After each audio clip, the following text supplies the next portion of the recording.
लगभग 50 की संख्या में महिलाएं और लगभग 30-35 करीब पुरुष यहाँ पे एकत्रित है। ये मीटिंग विशेष करके इसलिए ली जा रही है कि देश की आज़ादी के 75 साल बाद अगर हम सही बात कहें तो जितनी महिलाएं यहाँ एकत्रित हैं या जितने पुरुष यहाँ एकत्रित हैं, सही बात की जाए तो क्योंकि अगवारे पिछवाड़े दोनों साग जमीन नहीं है, कोई साग सब्जी बोते। इतना नहीं, अगर हमारा 1 साल 2 साल का 3 साल का अगर लड़का अगर ख़त्म हो जाए, हमारे पास इतनी ज़मीन नहीं कि हम अपनी ज़मीन में उसको खोद के डाल सके। कहीं नहर किनारे, कहीं बाहर किनारे, कहीं नरकोई किनारे या नदी किनारे ले जाके दफनाते हैं। देश की आज़ादी के 75 साल में पिछले साल हम सब जब आज़ादी का अमृत महोत्सव मना रहे थे, हमने अपने घरों पे साल भर तिरंगा झंडा फहराया। इस बार भी जो 15 अगस्त अभी बीता है, 15 अगस्त को भी हम लोगों ने 15 अगस्त बड़ी धूमधाम से मनाया। लेकिन सरकार जो है कि राज्य में बैठी हुई बीजेपी की सरकार है, केंद्र में बैठी हुई बीजेपी की सरकार है, अगले साल चुनाव आने वाला है। हम सरकार से पूछना चाहते हैं कि आप उम्मीद लगाएं कि हम तीसरी बार प्रधानमंत्री बने, तीसरी बार मुख्यमंत्री बने। हम तो भाई आश्वानित है, आपको पहले से मंगल कामनाएं करते कि आप तिबारा प्रधानमंत्री बनिए, तिबारा मुख्यमंत्री बनिए। लेकिन आपसे हमारी गुजारिश है, विनती है, आग्रह है इन महिलाओं की तरफ से, भैया इस समय धान के मतलब खेतों में क्या है, धान बोया गया, धान की फसल जैसे कट जाए, हम चाहते हैं हमारी ग्राम सभा में जितना बंजर है, परती है, ऊसर है, सीलिंग है, अतिरिक्त जमीनें हैं, ये तथाकथित व्यवस्था के लोग या भूमाफिया लोग या बड़े बड़े जमींदार लोग ऐसी जमीनों को जोत बो रहे हैं। भाई हमसे उनसे कोई लड़ाई झगड़ा नहीं है, हम उन्हीं के यहाँ खेती बाड़ी करते हैं, वो जो मजदूरी देते हैं, हमारा जीवन यापन उसी से हो रहा है। लेकिन हम सरकार से मांग करते हैं, हम हर 5वें साल वोट के माध्यम से आपको प्रधानमंत्री बनाते हैं, वोट के माध्यम से आपको मुख्यमंत्री बनाते हैं। एक मुख्यमंत्री की हैसियत से, एक प्रधानमंत्री की हैसियत से आपसे निवेदन है, आग्रह है कि जैसे हमारे यहाँ धान कर जाए, हम चाहते लेखपाल के माध्यम से, कानून को माध्यम से, तहसीलदार के माध्यम से ऐसी सरकारी जमीनों का सीमांकन कराइए, नापजोख कराइए। हमारे जो महिलाएं यहाँ एकत्रित है, सब दलित हैं, आदिवासी हैं, चाहे 10-10 बिस्सा है, चाहे 15-15 बिस्सा है या 1-1 बीघा है। जिसके पास खेती बाड़ी नहीं है उनको खेती बाड़ी पट्टा किया जाए, जिनके पास घर द्वार नहीं है, अभी नापजोख बता रहे हैं, लेखपाल कर रहा था, कुलिया नाप रहा, क्या नाप रहा, इनको आवासीय पट्टा भी, घर बनाने का भी पट्टा किया जाए।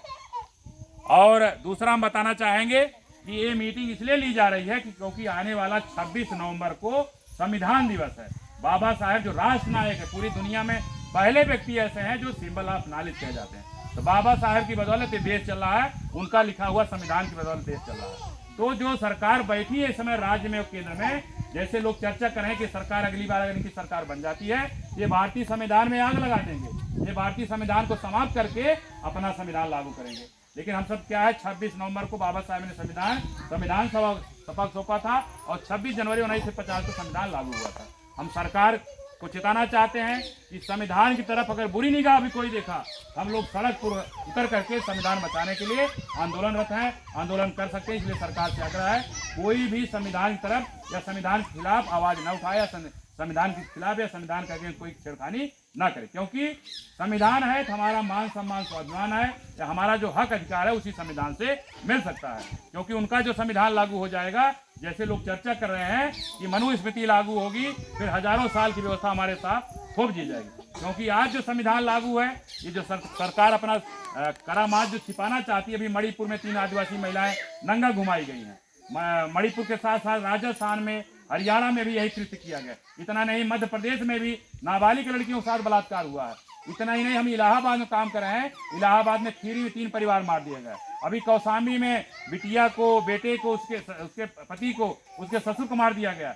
अपने अभी 12 के जो है कि रिंगवा मोड़ के आगे एक भारतीय बिरादरी को मार दिया। इलाहाबाद में भी ऐसी घटनाएं घट रही। हम सरकार से मांग करना चाहते हैं, जितना जल्दी हो सके हमारे महिलाओं की रक्षा, सुरक्षा, मान सम्मान के साथ साथ इनकी आबरू की रक्षा करिए। क्योंकि एक और कहा गया है कि नारी यत पूजते रमनते देवता, जहाँ नारियों की पूजा होती है देवता वहाँ रमण करते हैं। लेकिन आपके शासन में 10वां सत्र चल रहा है, यहाँ नारियों के साथ बलात्कार हो रहा है। ऐसी सरकार हम लोग क्या करेंगे?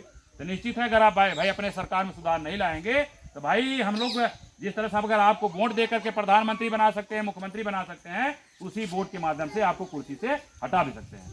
और सभी साथियों से आग्रह है कि 26 नवंबर को संविधान बचाने के लिए इलाहाबाद हाई कोर्ट पर बाबा साहेब की जो मूर्ति है, बाबा साहेब की मूर्ति पर संविधान मेला लग रहा है, संविधान महोत्सव मनाया जा रहा है। आप सबको, लड़के, बच्चे, नाती पोता, सब परिवार वहां पे पहुंचना। इतना ही नहीं, आपके जो नाते रिश्तेदार हैं उनको भी फोन करके बताइए, संविधान बचाने के लिए सब कोई वहां पे 26 नवंबर को पहुंचे। इतना ही नहीं, आपके सोशल मीडिया के माध्यम से जो भी साथी या जो भी साथी इस यूट्यूब चैनल को देख रहे हैं, इसको ज़्यादा से ज़्यादा शेयर करिए, सब्सक्राइब करिए, लाइक करिए और कमेंट बॉक्स में जाकर कमेंट बॉक्स में कमेंट जरूर लिखिए।